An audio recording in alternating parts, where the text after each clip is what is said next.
আসসালামু আলাইকুম everyone, welcome to my channel recipe by Cynthia's mom. আজকে আমি আপনাদের জন্য নিয়ে এসেছি অনেক মজার একটা রেসিপি। সেটা হচ্ছে আলুর দম।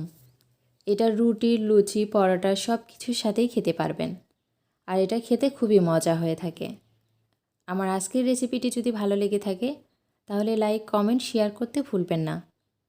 আর আমার চ্যানেলে যদি নতুন হয়ে থাকেন তাহলে চ্যানেলটি সাবস্ক্রাইব করে আমার চ্যানেলের সাথেই থাকবেন এরকম নিত্য নতুন রেসিপি পাওয়ার জন্য। আর যারা সাবস্ক্রাইব করেছেন তাদেরকে অসংখ্য ধন্যবাদ।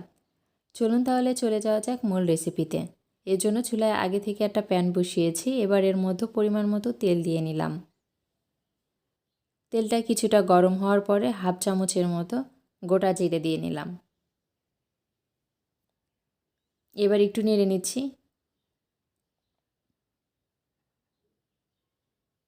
এবার এর মধ্যে হাফ কাপের মতো পেঁয়াজ কুচি দিয়ে নিলাম।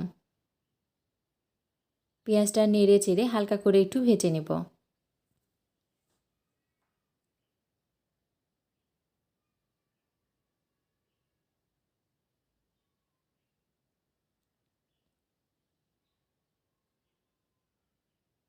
আমার ভেজে নেওয়া হয়ে গেছে। এবার এর মধ্যে সামান্য একটু পানি দিয়ে নিলাম যেন পুড়ে না যায়। এবার একটু নেড়ে নিচ্ছি। এবার এর মধ্যে কিছু মশলা দিয়ে নিব। স্বাদ মতো লবণ দিয়ে নিলাম। হলুদের গুঁড়ো দিয়ে নিলাম 1 চা চামচ। জিরার গুঁড়ো দিয়ে নিলাম 1 চা চামচ। গরম মশলার গুঁড়ো দিয়ে নিলাম হাফ চামচের কিছুটা বেশি হবে। লাল মরিচের গুঁড়ো দিয়ে নিলাম 1 চামচের কিছুটা বেশি হবে, 1.5 চামচের মতো হবে।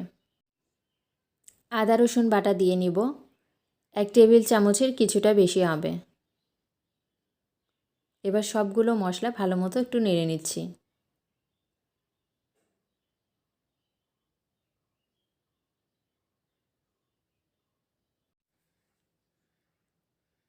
এবার আমি ঢাকনা ছাড়াই মশলাটা কিছুক্ষণ কষিয়ে নেব।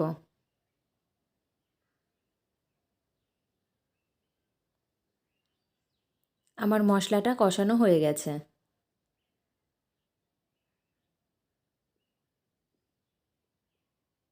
এবার এর মধ্যে 2টা টমেটো কুচি দিয়ে নিলাম।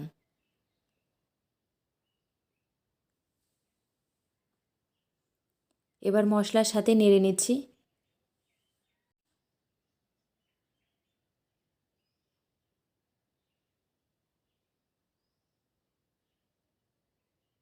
এবার আমি ঢাকনা দিয়ে রান্না করব যতক্ষণ না টমেটোগুলো সিদ্ধ হয়ে গলে যায়।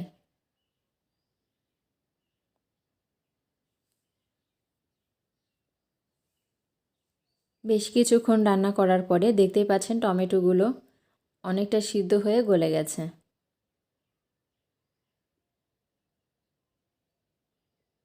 আর আমার মশলাটাও ভালো মতো কষানো হয়ে গেছে। এবার এর মধ্যে আগে থেকে সিদ্ধ করে ছিলে রাখা সেই আলুগুলো দিয়ে নিচ্ছি। এই মশলার মধ্যে আলুটা 2 মিনিটের মতো কষিয়ে নেব।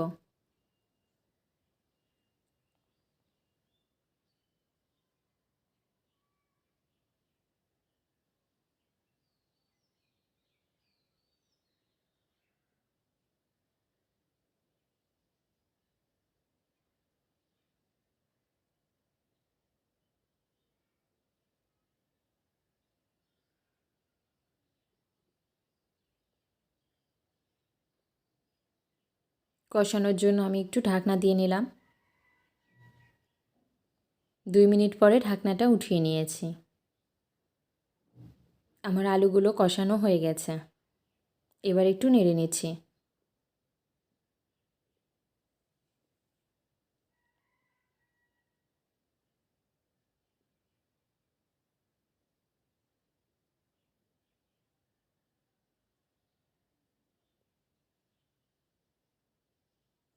এবার এর মধ্যে ঝোলের জন্য পানি দিয়ে নিব।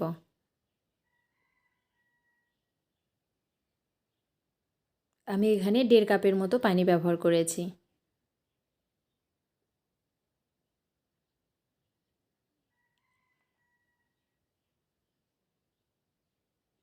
এবার এর মধ্যে 4টা কাঁচামরিচ দিয়ে নিলাম। এবার একটু নেড়ে নিচ্ছি।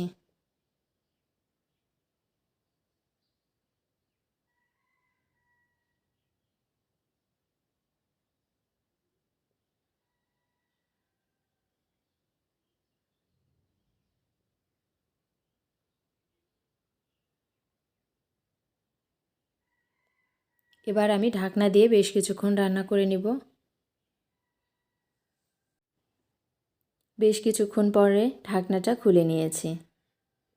দেখতেই পাচ্ছেন পানি অনেকটা শুকিয়ে গেছে। এবার একটু নেড়ে নিচ্ছি।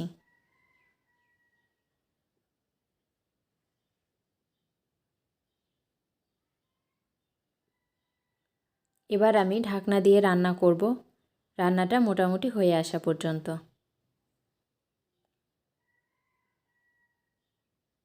দেখতেই পাচ্ছেন পানি অনেকটা শুকিয়ে গেছে আর আমার রান্নাটাও প্রায় হয়ে গেছে। এটা ঠান্ডা হওয়ার পরে আরও কিছুটা ঘন হয়ে যাবে।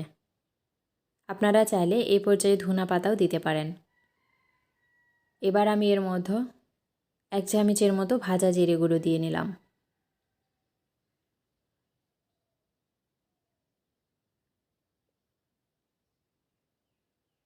আর 2 মিনিটের মতো রান্না করে চুলাটা আমি অফ করে দিব।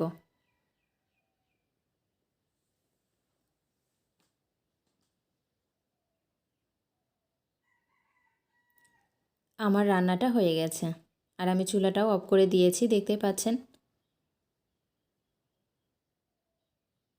এবার আমি এটা একটা বাটিতে উঠিয়ে নিব। এখানে একটা বাটি নিয়েছি, দেখতে পাচ্ছেন। বাটিতে উঠিয়ে নিচ্ছি। দেখলেন তো কত সহজে তৈরি হয়ে গেল মজাদার আলুর দমের রেসিপি। আশা করছি আমার আজকের রেসিপিটি আপনাদের কাছে ভালো লেগেছে। ভালো লাগলে অবশ্যই বাসায় ট্রাই করে দেখবেন। আজকে এই পর্যন্তই। সবাই ভালো থাকবেন, সুস্থ থাকবেন। আল্লাহ হাফেজ।